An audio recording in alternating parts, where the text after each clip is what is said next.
Good evening. I'm Shelby Williams with Plano City Council. We had a pretty quick one tonight, but I'll give you the rundown. We started the preliminary open meeting with boards and commissions reappointments. We moved into the engineering departmental report. There are a few interesting things that I took note of here. One with transportation. This may come as a total non-surprise to you, but traffic entering and leaving Plano has doubled in the last 20 years.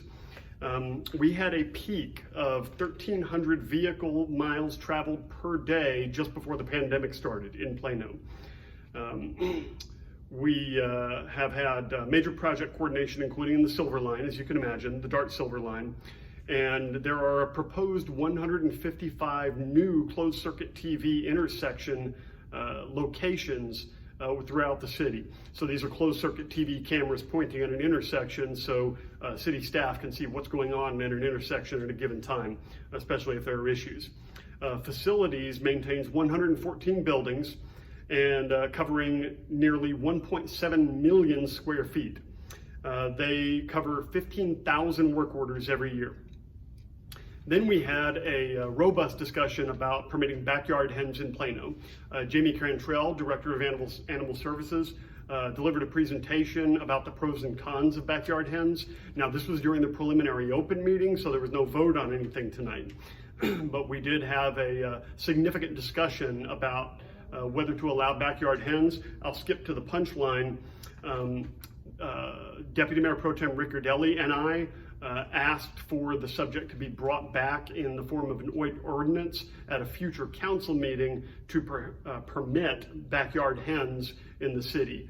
And what I said during the preliminary open meeting, it's on the public footage, is that especially in America, my philosophy is that elected officials shouldn't be looking for justification as to why we should permit something. Rather, we should require a compelling reason to forbid anything. And so that's what drove our request to have the ordinance come back. I think we can explore reasonable limitations so that the concerns raised with backyard hens, not roosters, by the way, just hens. Roosters are pretty loud and obnoxious, especially when you've got a 8 to a quarter acre lot size.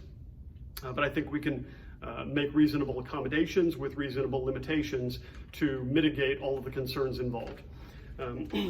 That pretty much did it. We went on to the public hearing regarding the drainage rates. There will be an increase in drainage rates. Plano will be still about the middle of the pack amongst large North Texas cities in terms of residential drainage rates. We're currently near the bottom with commercial drainage rates. We're going to inch up ever so slightly to cover our costs.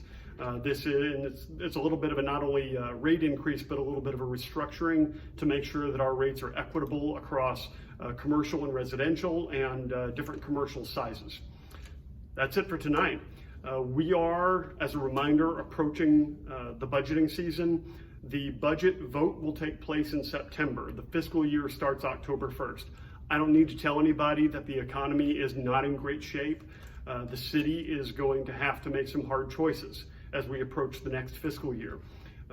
Between now and September, we'll get an even better idea of the economic ramifications of the pandemic and to the city in particular. We want to make sure we do the right thing to make sure we stay the city of excellence through and beyond the pandemic, but that we're treating your tax dollars responsibly and getting the biggest bang for your buck. I'm Shelby Williams with Plano City Council. I'll see you next time. Thank you and God bless.